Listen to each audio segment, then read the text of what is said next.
எனக்கு வேண்டப்பட்டவங்க ஒரு பொண்ணு படிச்சிருக்காங்க, மார்க் வாங்கியிருக்காங்க, இந்த எம்பிபிஎஸ் சீட்டு எம்ஜிஆர்கிட்ட நீங்கள் சொன்னால் நடக்கும் சொன்னாங்கன்னு எனக்கு ஒரே டென்ஷன் ஆகிட்டேன். வந்து கேட்டவர் அவ்வளோ நல்ல மனிதர், அவர் கேட்டார். ஆனால் எனக்கு என்னென்னா எம்ஜிஆர்கிட்ட எதுவுமே நான் கேட்டதில்லை.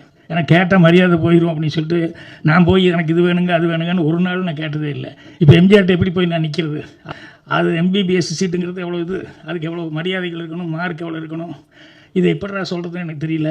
அப்புறம் அப்படியே யோசனை பண்ணிவிட்டு ஒரு 4 நாள் ஒரு வாரம் அப்படியே குழப்பம். அவர் வேறு ஒருத்தர்கிட்ட ஃபோன் பண்ணி என்ன சார் பார்த்துட்டாரா போயிட்டாரா அப்படி இப்படின்னு சொன்னாங்க.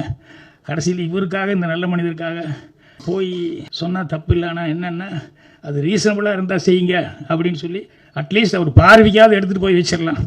அது கூட நம்ம செய்யலைன்னா அது நமக்கு மனசாட்சி உறுத்துதே அப்படின்னு சொல்லிட்டு அன்றைக்கி சாமி கும்பிட்டு அதை கையில் எடுத்துகிட்டு போயிடலாம். அப்படி வந்தால் ஒரு கார் வந்து நிற்கிது. டப்ப டப்புன்னு அதுலேருந்து ஒரு 4-5 பேர் இறங்கினாங்க. அந்த நான் சொன்ன ராமசாமிங்க அவர் கையில் பெரிய தட்டு, வெத்தலை பாக்கு தட்டு, பணம் தட்டு, இந்த தட்டு அந்த தட்டுன்னு ஒரு 5-6 தட்டோட எல்லோரும் இறங்கி வந்தாங்க. வாங்க வாங்கன்னு உட்காருங்க அப்படின்னு சொல்லி உட்கார சொன்னோம்.